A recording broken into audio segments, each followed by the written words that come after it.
My name is Jonathan Rosenhead. I'm a very retired professor from the London School of Economics.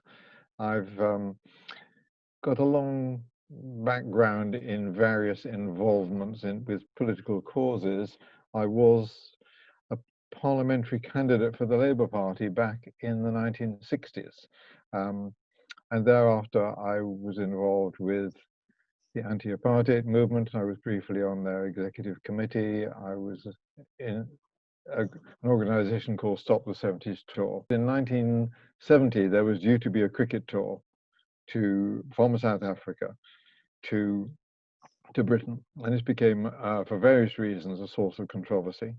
It was the beginning of the sporting and other isolation of South Africa due to apartheid, and the Stop the 70s Tour movement in 1969 to 70 was in fact one of the key tipping points in which it became impossible for normal business with South Africa to continue, and contributed substantially to the end of the apartheid regime as one of many factors. So I was involved in the Stop the 70s Tour movement in various ways, and after it was successful and the tour was stopped, we continued various activities. The reason that I'm a core participant in the Mitting inquiry is because of one of those activities, which was in 1972. So 2 years after Stop the 70 Tour had in effect been wound up with its success. But a group of us who had been involved were told by a friendly journalist that a rugby tour to South Africa, which we knew about, we were told where the team would be staying the night before they caught their plane from Heathrow. And we organized a group of us, and other people joined in through people that we knew, and we descended on the car park of the hotel on the day which they were due to catch their flight. And the coach was in the car park, and a couple of us drove in cars and blocked the entrances, and 20 or 30 people sat around the coach. And there was a bit of a standoff, and then the police arrived and removed us. And we appeared in court, in fact, twice. Were fined a small amount, and that I thought was it. Not very dramatic, though I was manhandled and put into a Black Maria. My car was slightly damaged by the police, and so on. So it turned out that one of the people who was arrested with us was an undercover policeman. I didn't know that at the time. I didn't know that until a couple of years ago, when a lawyer who was representing other core participants — I was not a core participant at the time — got in touch with me because he knew me for other reasons, and he'd spotted my name in some of the papers that he was looking at.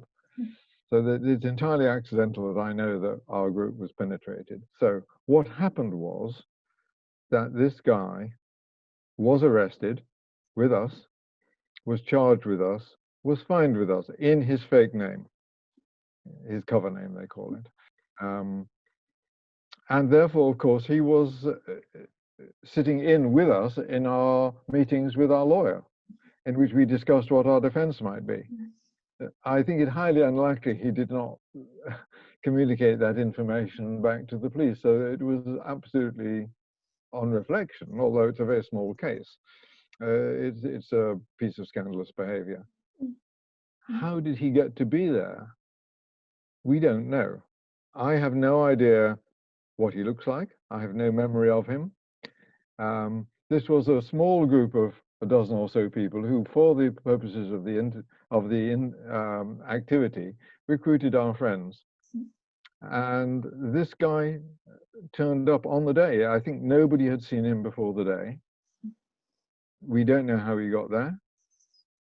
He participated actively in the blockade of the coach, which had all the team inside it at the time. And it's anybody's guess.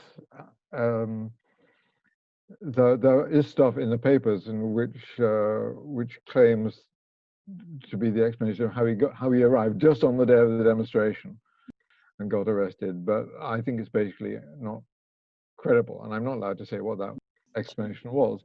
But it seems to me more credible that there was some phone tapping or something like that. They heard about the demonstration and he decided to turn up and take part. I don't know. That's speculation. But the result is a minor miscarriage of justice. We're trying to get the convictions overturned.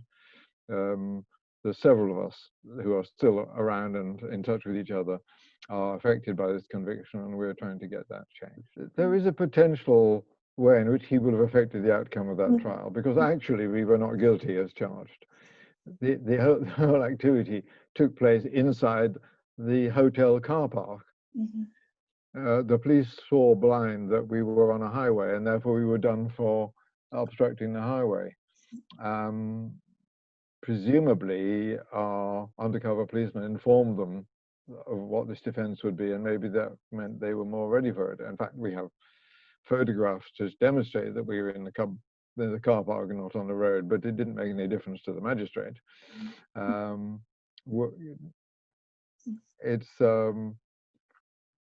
I think it's a genuine but small miscarriage of justice, and they shouldn't really get away with things like that. When it was announced, I was, of course, really pleased, even though not as a potential participant, which I didn't, because it's been 5 years now that it's taken to get this off the ground.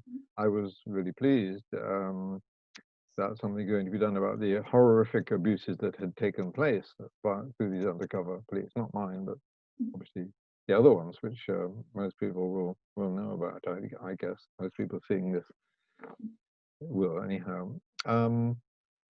Since being involved, I realized just how restricted it's been, how the security people, the police, etc., have fought every inch of the way to minimize the amount of openness that there is, and the apparent willingness of the inquiry, which is to say of Mitting himself, to rule in ways, in terms of procedure, on ways which limit our ability to express, to get access to material and to express ourselves fully and to have access to what other people are saying. We're all kept in our little silos, and I think this is it has certainly reduced my expectation of what an inquiry with this kind of attitude is likely to come up with. I think it will not be the breath of fresh air, probably, that we were hoping for. I will be delighted if I'm wrong.